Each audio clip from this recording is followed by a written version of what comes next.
Bonjour à tous et bienvenue sur la chaîne L'Ours Cartésien pour cette première vidéo qui va traiter d'une notion particulièrement importante en mathématiques, c'est la notion de dérivation. Une notion qui est la base de beaucoup de branches des mathématiques.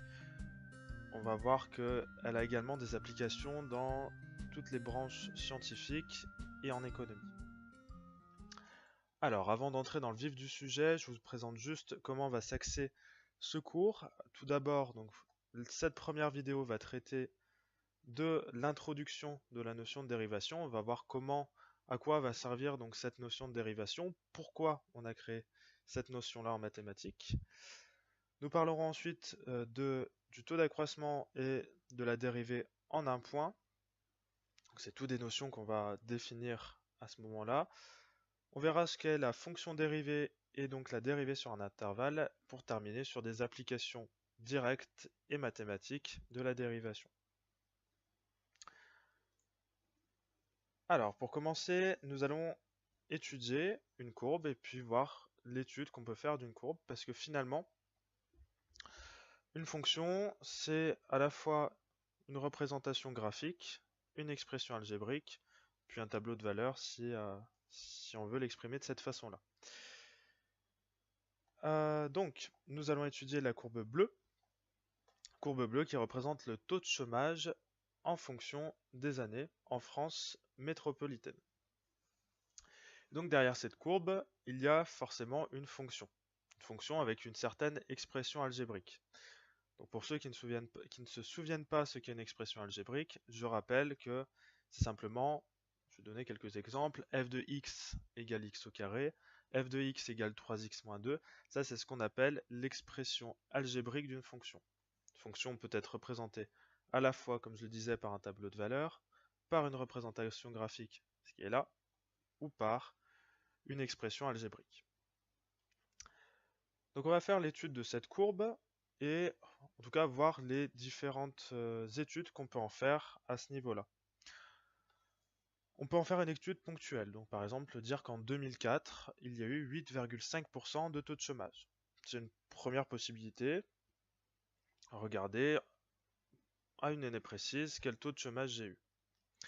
On peut également lire les variations de ma fonction à l'aide de ma courbe et voir qu'entre 2012 et 2013, quand j'augmente mes années, j'augmente également mon taux de chômage. On dira que la fonction est croissante entre 2012 et 2013.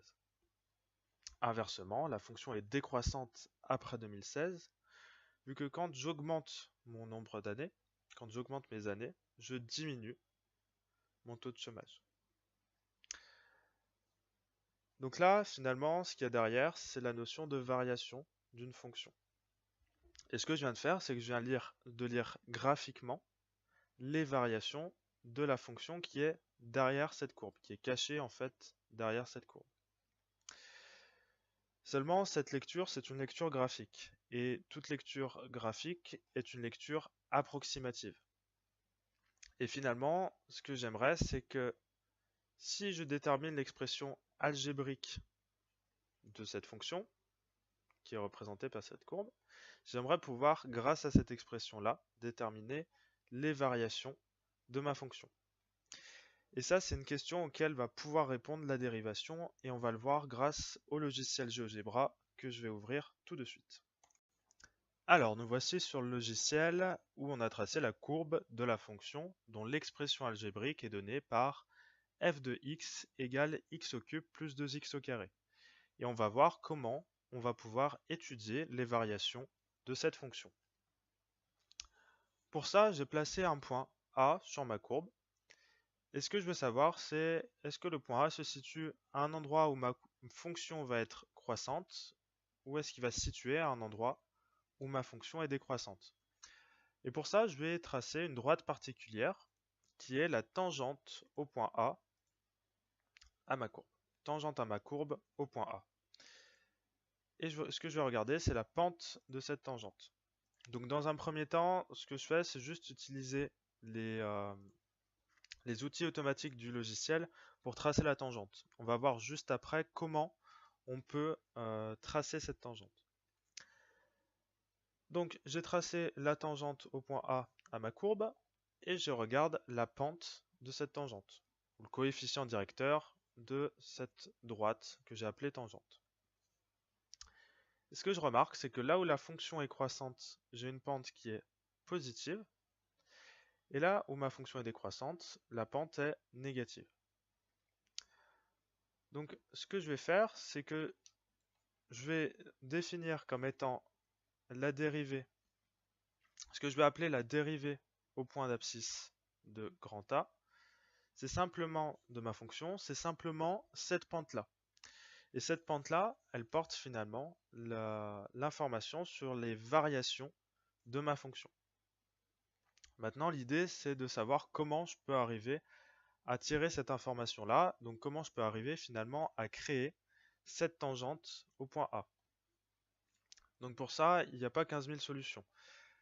Les points que je connais finalement, je connais tous les points de ma courbe, étant donné que j'ai l'expression algébrique de ma fonction. Donc tous les points de la courbe, je les connais, étant donné que j'ai pu tracer ma courbe. Et je vais tracer donc la droite passant par le point A et par l'autre point que j'ai tracé.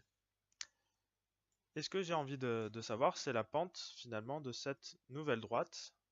Et j'ai envie qu'elle se rapproche le plus possible de la pente de ma tangente pour que la droite AB finalement, ça devienne la tangente que je veux créer.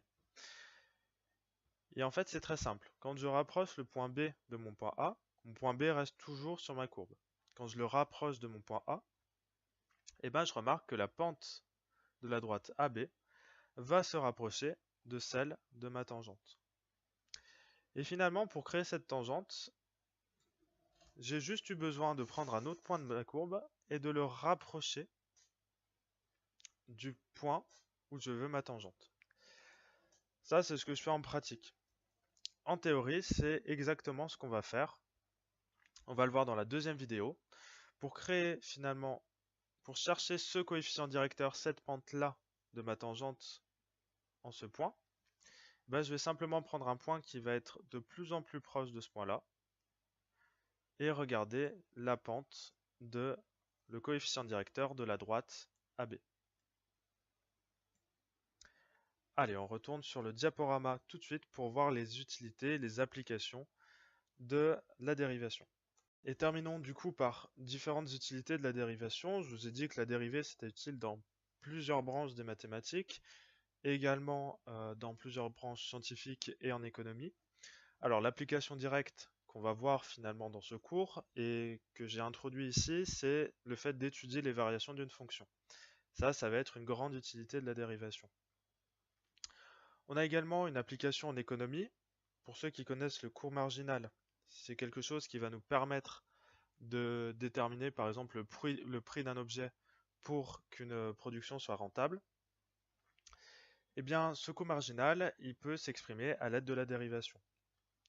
En physique, on a une application directe qui est la vitesse instantanée, donc la vitesse à un instant t. Et puis dans les différentes branches des mathématiques, la dérivation s'utilise en probabilité, au sens où on utilise en probabilité ce qu'on appelle l'intégration, et qui est le processus inverse de la dérivation. Donc si on connaît la dérivation, si on ne connaît pas plutôt la dérivation, il est compliqué de faire des probabilités. En tout cas, probabilité continue. Dans le cadre des équations différentielles, c'est ce qu'on appelle des équations de fonctions, où on fait des équations avec des dérivées de fonctions. Tout ça pour dire que toutes ces notions-là, qui sont en plus des notions de maths appliquées, et donc qui font appel à, qui sont utiles, dans différentes branches, que ce soit la biologie, la physique, l'économie, et tout un tas donc de branches qui utilisent les maths appliquées, et tout ça, ça a besoin de la notion de dérivation, et c'est pour ça que ça en fait une notion qui est fondamentale. Je vous remercie d'avoir regardé cette première vidéo. À tout de suite, donc pour la suite sur la définition de ce qu'est la dérivée en un point.